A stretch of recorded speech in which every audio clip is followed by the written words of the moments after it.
Ukraine के agriculture मंत्रालय के मुताबिक 2026 में अस्थायी रूप से कब्जे वाले क्षेत्रों में करीब 35 लाख हेक्टेयर कृषि भूमि पर फसलें बोई गई। सैटेलाइट इमेजरी के आधार पर इन इलाकों में करीब 93 लाख टन अनाज और ऑयल सीड के संभावित उत्पादन का अनुमान है। इनमें सबसे बड़ा हिस्सा गेहूं का रहेगा और करीब 18 लाख हेक्टेयर में गेहूं बोया गया था और संभावित उत्पादन करीब 55 लाख टन होने की उम्मीद है। वहीं करीब 6 लाख हेक्टेयर में जौ की बुआई की गई, जिसमें लगभग 13 लाख टन उत्पादन आने का अनुमान है और मक्का 1.5 लाख हेक्टेयर में बोया गया और उत्पादन 8.5 लाख टन आने की उम्मीद है।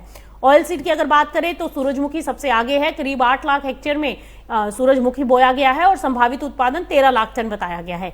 इसके अलावा करीब 1,20,000 हेक्टेयर में सरसों बोई गई, जिसमें करीब 2.5 लाख टन उत्पादन का अनुमान है। यानी सिर्फ गेहूं और सूरजमुखी को अगर देखें तो करीब 26 लाख हेक्टेयर में बुआई हुई है और इन दोनों से लगभग 68 लाख टन उत्पादन की उम्मीद है। लेकिन इस आंकड़े के साथ एक बड़ी अनसर्टेनिटी भी जुड़ी है, क्योंकि यूक्रेन के कृषि मंत्रालय ने कहा है कि इन इलाकों में कटाई के बाद फसल का इस्तेमाल किस तरह किया जाएगा, इसकी कोई स्पष्ट जानकारी नहीं है।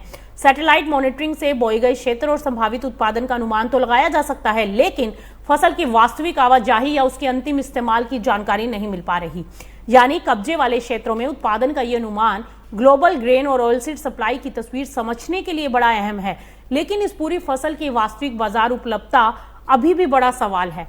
कुल मिलाकर यूक्रेन के इन क्षेत्रों में संभावित 93 लाख टन का उत्पादन कमोडिटी मार्केट के लिए एक बहुत बड़ा आंकड़ा है, लेकिन ये फसल बाजार तक कितनी पहुंचेगी, फिलहाल यही सबसे बड़ा सवाल है।